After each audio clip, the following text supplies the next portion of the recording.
What is up, ladies and gentlemen? Welcome back to the Brandon Coin YouTube channel. I hope everybody's having a great day, and shout out before I even get started to Vortex Bitcoin. I've been watching his channel over on YouTube. I'm also going to drop a link to his channel down below in the description.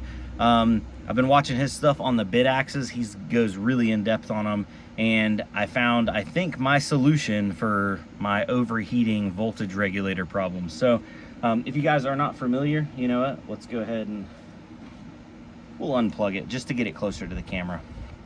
So this is a Bitaxe. This is a small Bitcoin miner. This more specifically is the Gamma model, or the 601. Does a little over 1 terahash and doesn't make much money, but if you solo mine with it, it could potentially earn a Bitcoin block. That's not what we're here to talk about. What we're here to talk about is the fact that these run a little warm on the voltage regulator, which I was told is, see those gold dots right there? That is the voltage regulator, and the chip is on the back side. I guess that's the chip right there. Yeah, so it's right there. And as that gets warm, I noticed the voltage drops and it'll do weird things and get an overheat warning, or it'll just cut off. This is my third Gamma, and it still suffers from the same problem.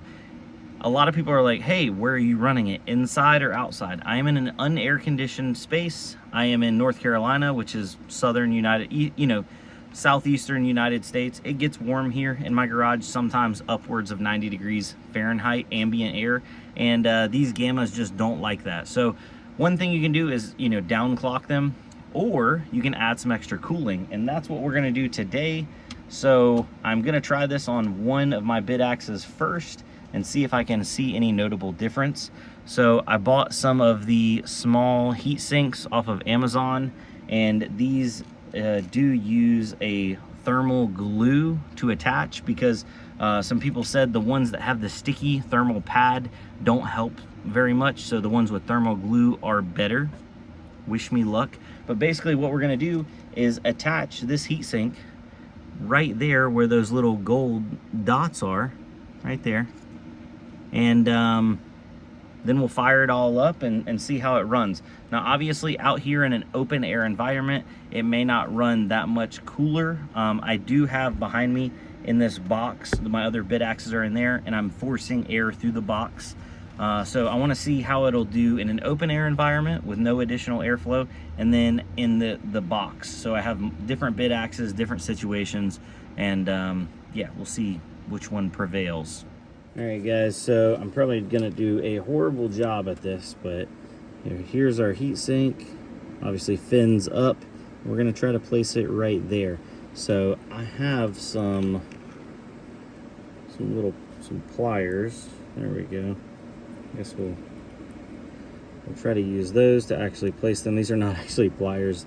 They are strippers, but it still should work. I guess we can just get it.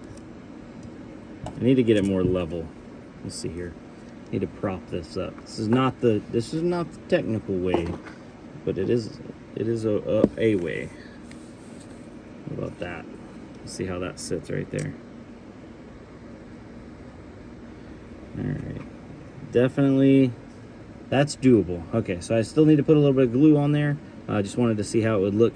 There is a warning: do not have this in contact with a Type-C, because you could potentially bridge the power there, or also with the barrel jack here, you could potentially bridge power on some of those connectors. That was what I was warned ahead of time. So now it's time to break the seal on this. Oh, it looks like thermal paste almost. So we don't need much, from what I understand. There we go. Put the cap back on that. And now let's try to place this guy. Goodness.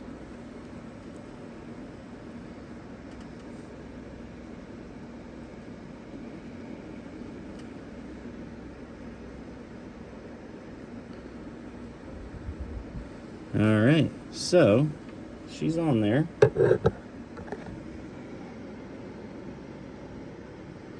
not in contact, and it is covering those gold pins, which I believe is the back side of the voltage regulator. And you know what, if I'm wrong on that completely, please let me know down below in the comments, guys. But this is where I saw where other people were adding these heat sinks and it was making a big difference. So let me show you what the temperatures were like before, because I have multiple that are running without one, and then we can see what it'll be like after. So let's cut back in time. All right, guys, so I'm gonna use this video clip here in the future. This is my Bitaxe Gamma that is not running inside of the cool box or the forced air. It's just sitting out in open air. It is running at default settings, ASIC temperature at 51.8 degrees Celsius, voltage regulator temperature at 48 degrees Celsius. If I try to ramp it up any, that regulator temperature climbs really fast, and yeah, bad things start to happen. This one just turns off, but my other ones end up getting a low voltage warning. So don't know if that has something to do with the power adapter or not, but yeah. So 51.8 and 48 degrees Celsius. Let's go put that heat sink on and see if it helps. All right, guys, so I ended up sticking a heat sink on the front, and then also after watching some more on YouTube, I stuck a heat sink on the back and this other chip on the back as well. I've been letting it run for a little bit, and our new temperatures are 51 on the core and 45 on the voltage regulator. So we're definitely dropped some temperature on the voltage regulator, which is good because that's what we attach those heat sinks to. Now, we didn't drop any temperature on the ASIC really because we didn't change anything on the ASIC. Now, I'm wondering if we can get some airflow across those new little heat sinks that we put in, will it be better? So I have this box right here, and I have been putting my Bitaxes in there. It's got a fan on this side, and then there's actually two Nano 3s on this side, and there's a fan in the middle to help push air through, but I have some Bitaxes in there. I'll show you. We're gonna put this one in there as well and see if these temperatures will drop. All right, guys, so this is the situation inside there. I did end up like super glue or hot gluing that just to make it like a funnel with that fan. But we got two Bitaxes in the back. The screen broke on my Ultra, or my Supra, but there's another Gamma, and there's the Gamma we just added. It's got the heat sink, little Mars lander, and yeah, so that's the situation with that, and forcing some air across that. So we'll let that burn in, give it a good 5-10 minutes, and see what our temperatures are at. All right, guys, so it's been in the box for a minute now, and the voltage regulator temperature is down to 42 degrees Celsius. Let me mute this. And the ASIC temperature is up to 53. It's actually climbing a little bit. Fan speed seems to be autoing down ever so slightly, I guess because there's air moving inside there across it. Maybe the fan's just doing some wonky stuff, but 52 degrees Celsius and 42 degrees Celsius, that's good with me. I am not upset with that at all. And these little heat sinks, this whole kit with all these heat sinks ended up being like, I think it was $9 or $10. So I'll be able to do this to all of my other Bitaxes, and if I can drop it anywhere from 3, 4, 5 degrees Celsius, that is the key here. Now obviously we're not in bad temperature range right now because it is at the evening time, so the ambient temperature right now is somewhere around 80 degrees Fahrenheit.